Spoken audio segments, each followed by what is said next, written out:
the retirement age potentially increasing, we'll be speaking to a financial advisor all about pensions, when to start, how much to save, and how to boost your existing pension. Don't go anywhere.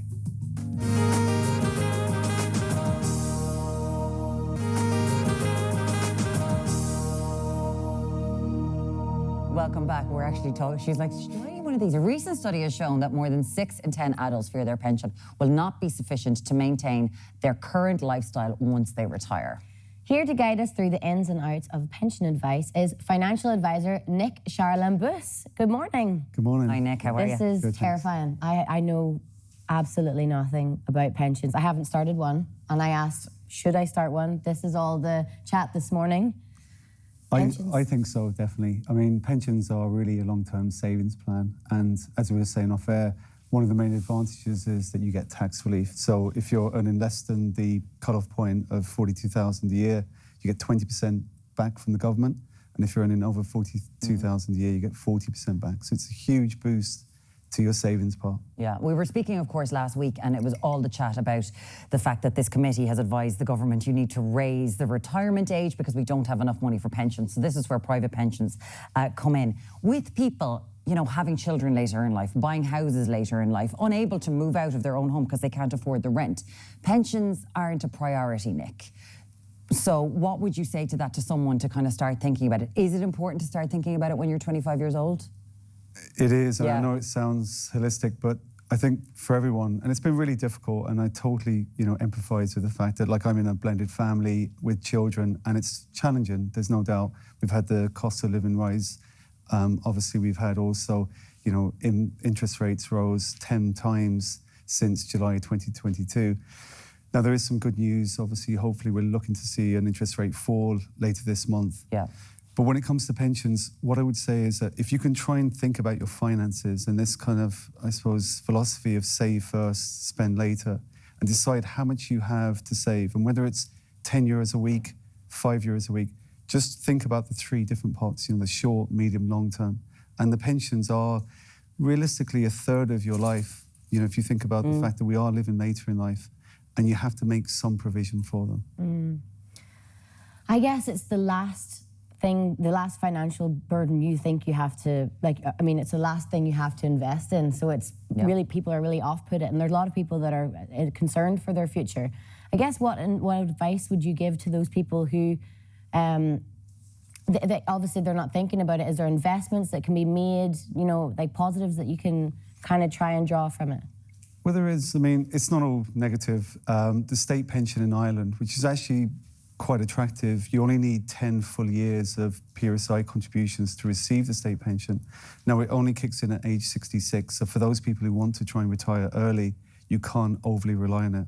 Now, it is around 14,000 a year. So it does mean that if you have a fairly, good income, you're going to see a big fall, which is what the survey, obviously, that was launched last week. But it's never too late, right? That's one thing we have to say. So what would you say if you're in your 20s, your 30s, your 40s, how much should you be saving? Say you're in your 20s, how much should you try to save a year in Generally pension? 5% of your earnings. So, 5%? Yeah. Okay, 30s?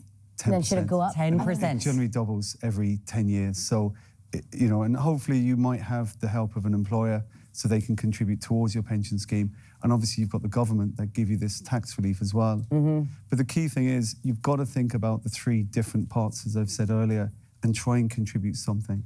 And it's never too late, honestly. I'm 50 years of age, and I keep saying to people, you have to just take today forward and decide how much you can contribute. Auto-enrollment is sort of a thing that's coming down the line in relation to pensions. But, I know we're saying never too late, and it is kind of important to do all of these things. If you are, we're moving more and more into a gig economy where people don't have the support of an employer for an awful lot of people. So if you are freelance, if you're self-employed, what should you be doing? If I was self-employed, I'd certainly look at pensions as a way of reducing the tax. Okay. So we're coming towards that sort of year end for self-employed people, which tends to be the end of October. And you've got the decision, do you pay the taxman or do you pay yourself? And this is the reason why I say that it is worth looking at pensions slightly differently for those cohort. The key thing we say is pensions are great. They're just not fully understood. And there's so much jargon in the industry. Yeah. It puts people off. Yeah. And you're right, Brooke. put off to the last because we have financial objectives. We want to buy a property, get onto the property ladder.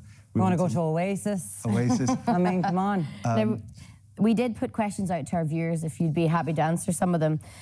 We have one here that says, how do you add to your civil service pension? I only started mine at 40 and I don't think it's any good. The civil service pension can be quite attractive. It's basically what's called a defined benefit pension. So it provides a promise by the time that you reach a certain age. The key thing for all of us is we can all pay in more into our pension scheme. And for any civil servants or any public service workers, they can make what's called an additional voluntary contribution.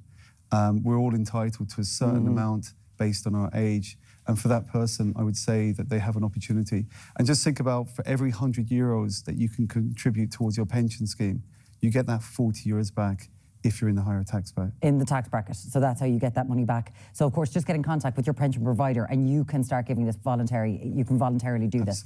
A message here, and I think an awful lot of people would be wondering about this. I gave up work to be a stay-at-home mum. This is 20 years ago. What am I entitled to? I'm 49 now. So again, it comes back to what PRSI contributions they've made. Now, there is a provision for people who are at home that they can actually receive this kind of PRSI contribution based on their ability to provide evidence of the fact that they had some employment in the past. But it's worth speaking to someone. And one of the things about pensions is it is worth getting some advice from an individual. There's some very good pieces that you can get online. There's the likes of MABS, professional financial advisors as well. There's a lot of information on certain websites. But as that is, she's just entitled to the state pension, essentially. Typically, yes. Like, that's it. It's a state pension. You're not getting anything else because in the eyes of the country, in the government, she hasn't contributed for the last 20 years, even though she has probably saved the government a whole lot of money. Absolutely, yeah. And that is one of the situations, I suppose, for people who are at home. The thing is, there's no benefit really for her to pay into a pension scheme either because she's not going to get the relevant tax relief. So in that instance, it's a case of... So no tax relief for someone who has stayed at home with their children? Yeah. Right, okay. Last there's another one there, yeah. Just very quickly now, I worked and lived in the UK for 12 years and I'm eligible for their state pension. How do I go about claiming it when I retire? So this is quite easy, and I worked in the UK before I moved to Ireland about 27 years ago. And for anyone who has worked in the UK for 3 consecutive years, we are encouraging them to go and seek out the UK state pension. There's been a lot of talk about this, and the deadline to actually claim for those years was extended until April next year. For someone who has worked for more than 10 years, they will qualify automatically. But what they can do is they can actually buy PRSI contributions or national insurance in the UK to bring them up to the maximum, which is 34 years overall. Yeah, and I know that there's an awful lot of forms that you have to fill out in relation to this, but if you do Google, how do I, there's a lot of information out there on how you do simpler. it. Yeah, there is actually just one form. It's called the CF83 form, and it's easily accessible. Some financial advisors are charging a lot of money for people to do this, and I would actually sort of suggest strongly that you shouldn't do that. The key thing is, again, just to Google, claiming back the UK state pension. UK state pension. And there is that just one form. The CF83 form. I know this is, a lot of people have this who have worked for more than 3 years in the UK, so make sure that you look that up. Nick Charalambous, who is the Managing Director of Alpha Wealth, thank you so much for joining us this morning. Thank you so much. Appreciate it. Thank you so much. She's starting immediately. I know. Start the pension in 5 minutes.